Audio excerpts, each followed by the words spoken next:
ಇತ್ತೀಚೆಗೆ ನೀವು T V news ನೋಡಿದ್ರು, ಸೋಷಿಯಲ್ ಮೀಡಿಯಾ ನೋಡಿದ್ರು, ಬರೀ ಕಾಣಿಸೋದು ಡೈವೋರ್ಸ್ಗಳು, ಆ ಲವ್ ಅಫೇರ್ಗಳು, ಅಕ್ರಮ ಸಂಬಂಧಗಳು, ಅದರಿಂದ ಉಂಟಾಗುವಂಥ ಕೊಲೆ ಸುಲಿಗೆಗಳು, ದೌರ್ಜನ್ಯಗಳು, ಇವುಗಳನ್ನೇ ಅತಿಯಾಗಿ ನೋಡ್ತಾ ಇದ್ದೀವಲ್ಲ. ಅದಷ್ಟೇ ಅಲ್ಲ, ದೊಡ್ಡ ದೊಡ್ಡ ಸೆಲೆಬ್ರಿಟಿಗಳು, ದುಡ್ಡಿರೋರು, ನೋಡೋಕೆ ಚೆನ್ನಾಗಿರೋರು, ಸುಂದರವಾಗಿರೋರು, ಫಿಟ್ ಆಗಿರೋರು, ಅವರು ಕೂಡ ಡೈವರ್ಸ್ ತಗೋತಾ ಇದ್ದಾರೆ. ಲವ್ ಮಾಡಿ ಮದುವೆ ಆದವರು ಡೈವರ್ಸ್ ತಗೋತಿದ್ದಾರೆ. ಎಲ್ಲ ಸಾಂಪ್ರದಾಯಿಕವಾಗಿ ಶಾಸ್ತ್ರೋಕ್ತವಾಗಿ ರಾಶಿ ನಕ್ಷತ್ರ ಎಲ್ಲ ನೋಡಿದವರು ಕೂಡ ಡೈವರ್ಸ್ ತಗೋತಾ ಇದ್ದಾರೆ. ಯಾಕೆ ಹಿಂಗಾಗ್ತಾ ಇದೆ? ಕಾರಣ ಇಷ್ಟೇ. ಮೊಟ್ಟ ಮೊದಲನೇದಾಗಿ ನಾನು ನನ್ನ ಬಾಳ ಸಂಗಾತಿ, ಇದು ನನ್ನ ಮದುವೆ, ಚೆನ್ನಾಗಿ ನಾವು ಬದುಕಬೇಕು ಅನ್ನೋ ಒಂದು ಇಂಟೆನ್ಷನ್ ಇಬ್ಬರಲ್ಲೂ ಇರಬೇಕಾಗತ್ತೆ.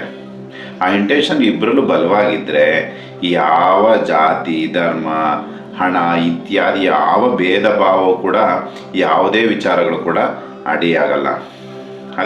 ಅದೇ ಇಲ್ಲ ಅಂದಾಗ ನಾನು ನನ್ನ ಬಾಳ ಸಂಗಾತಿ ಚೆನ್ನಾಗಿರಬೇಕು ಅನ್ನೋ ಇಂಟೆನ್ಷನ್ ಇಬ್ಬರಲ್ಲೂ ಸ್ಟ್ರಾಂಗ್ ಆಗಿಲ್ಲ ಅಂದರೆ, ನಿಮ್ಮಲ್ಲಿ ಎಷ್ಟೇ ದುಡ್ಡಿದ್ರು, ಎಷ್ಟೇ ಸುಂದರವಾಗಿದ್ದರು, ಎಷ್ಟೇ ಉನ್ನತ ಸ್ಥಾನದಲ್ಲಿದ್ದರು, ಅವರು ಒಂದಾಗಿ ಬಾಳೋದಿಲ್ಲ. ಸಮಯ ಬದಲಾಗಿದೆ. ಎಷ್ಟೇ ಸೋಷಿಯಲ್ ಮೀಡಿಯಾ ಬರಲಿ, ಮೊಬೈಲ್ ಫೋನ್ ಬರಲಿ, ಏನಾದರೂ ಬರಲಿ, ಆದರೆ ಮನುಷ್ಯನ ಗುಣ ಒಳ್ಳೆಯದಾಗಿದ್ದರೆ ಇದು ಯಾವುದು ಕೂಡ ಅಡ್ಡಿ ಆಗಲ್ಲ.